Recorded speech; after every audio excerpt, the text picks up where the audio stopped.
You are listening to the Overthinker's Guide to Joy, episode 91. This is the one where I'm going to talk about FOMO, JOMO, and FOPO. Whether you know what those are or you don't, let's dive in. This is a podcast for overthinkers, overdoers, and overachievers who are tired of feeling over-anxious and just want to feel better.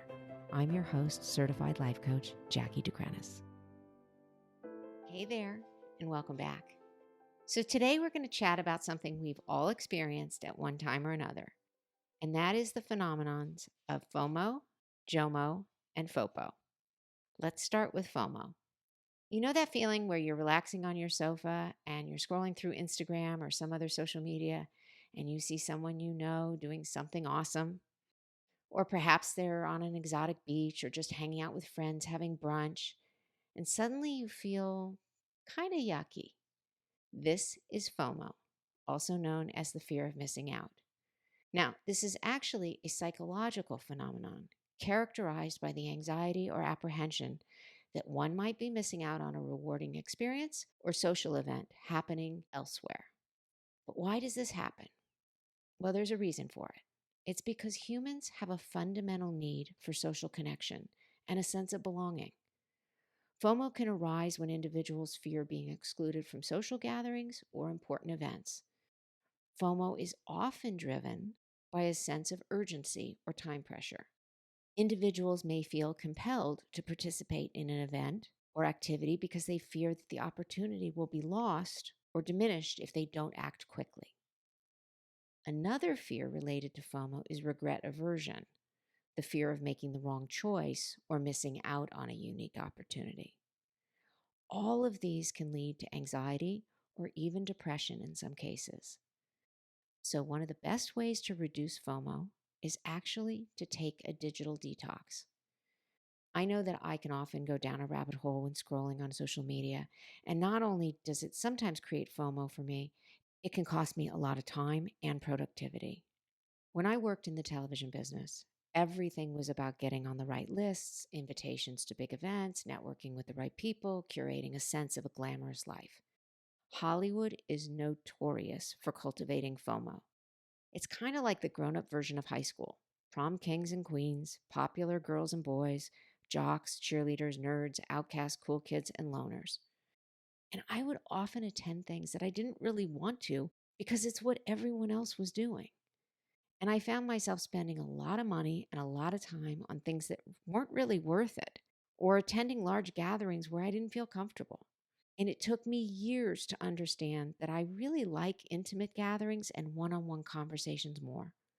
I just was never really a party girl or a night owl or that big event kind of person. But because I had the gift of gab, I could navigate my way through those things, those black tie dinners, those red carpet events, big sales presentations. But ultimately, it wasn't my thing, and I was never happy attending them. So here's the thing: the greatest antidote to FOMO is JOMO. That is the joy of missing out. A few weeks ago, I did a blog post about how much I still love watching the Emmys and the Golden Globes, but I am so happy to not have to dress up and attend them in person anymore. I admit it was super fun the first few times, but now I am just delighted to sit on my sofa in sweatpants and watch from home with a big bowl of popcorn on my lap, sitting next to my husband and my dog at my feet. JOMO is about being content with your own company, enjoying downtime without the feeling or need to be everywhere or elsewhere all at once. JOMO is about setting boundaries, prioritizing your well being, and recognizing that it's okay to miss out on certain things. Sometimes the real joy comes from staying in, reading a book, or just having some quiet time. But even I forget that sometimes, and I can still get caught up in the groupthink of FOMO. A few weeks ago, I went to a retreat with 25 other coaches. We stayed at this fantastic house. It was like a mansion in the hills of Malibu. We took long walks, did yoga, meditated, ate great food, shared best practices, played board games, and talked till the wee hours of the morning. It was amazing. And before the weekend ended, our hostess was already planning the next retreat. But the next retreat is 6 months from now. And I saw everyone scramble to reserve their spot for the next one. But my mind started racing with FOMO. What if I don't sign up now? What if I lose my spot? What if the next retreat is even better than this one? What if I miss out? And then I realized the dates don't really work for me. And I tend to not like big group events. So even though I had a great time at this one, I realized that I was experiencing FOMO before this new event even happened. And by the way, that's another psychological phenomenon and a great sales tactic. People are more inclined to buy things when they think other people are buying them, and there's a scarcity mentality of limited spots. So I took a step back and allowed myself to settle into JOMO, the joy of missing out. The next one was going to be in August. And since I have a big trip planned at the beginning of the summer, it doesn't really make sense for me to take another trip at the end of the summer. Another reason is that my youngest daughter will be heading back to college that weekend, and I want to help her move into her new apartment. But mostly, I just didn't have the need to do 2 big retreats in one year. What I loved about this one was that it was special. And in order to continue them feeling special to me, I know that about once a year is enough for me. So that was my way of practicing JOMO, focusing on the things that I was going to do during that weekend rather than the things I thought I should be doing, which was signing up for another retreat when I wasn't ready for another retreat. But what's another good way to prevent FOMO? Well, that is mindfulness. Mindfulness is just spending time appreciating the small joys in your life. It could be as simple as taking a few deep breaths, going for a mindful walk, noticing something beautiful in nature, spending time with your pet, your best friend, a loved one, or doing an activity with your kids, as long as you both like it. And I say that because so many parents will say to me, I just don't love playing toys. You don't have to play toys with your kids. Your kids can play with each other. They can play by themselves. They can have a play date. Find something you love to do. Creating mindfulness is partly creating joy in your life, and it needs to be pleasurable. Mindfulness is a great reset to overstimulation and cultivating a sense of gratitude for what you have and not what you think you're missing. Okay, now let's talk about the last phenomenon, FOPO, fear of other people's opinions. FOPO is not as widely recognized or studied as FOMO. I first heard the term from my coaching colleague, Kirsten Parker, and I fell in love with this acronym. FOPO is the biggest hurdle to overcome for my people-pleasing clients. While it may not be formally recognized as a psychological term, the fear of other people's opinions is influenced by a lot of factors. It can be rooted in social anxiety, where individuals have an intense fear of negative evaluation or judgment from others. It might also be rooted in perfectionistic tendencies, setting high standards for oneself and fearing that any perceived shortcoming will lead to negative opinions from others.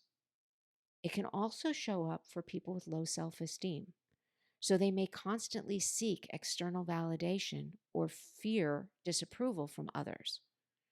And like FOMO, FOPO can stem from social comparison, how one measures up to perceived societal standards.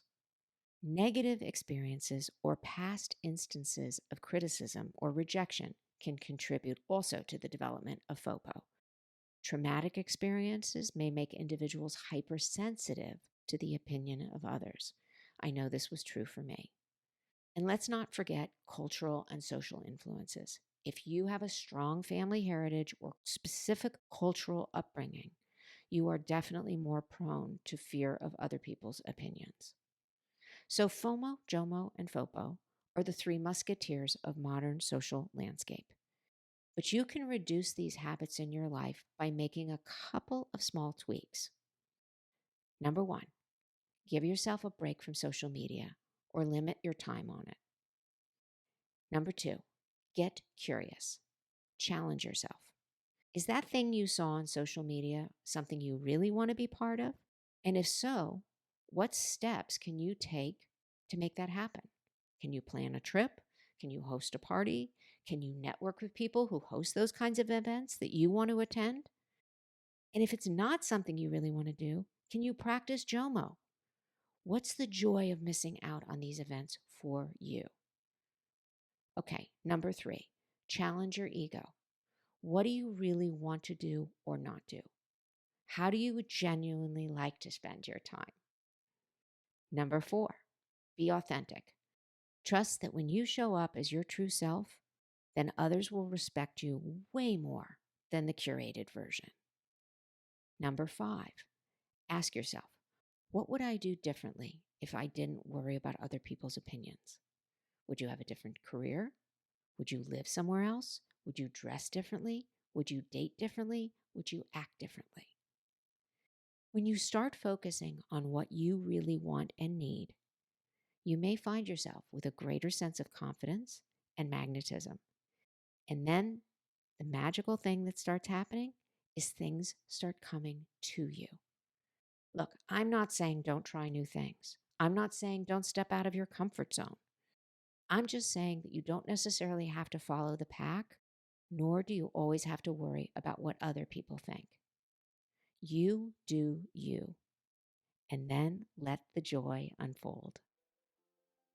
All right, friends, that's what I have for you today. Have a great week, and I look forward to talking to you next time. Bye for now. If you would like to learn more about working with me as a coach, you can connect with me through my website at jackiedegrenis.com. That's JACKIEDECRINIS.com.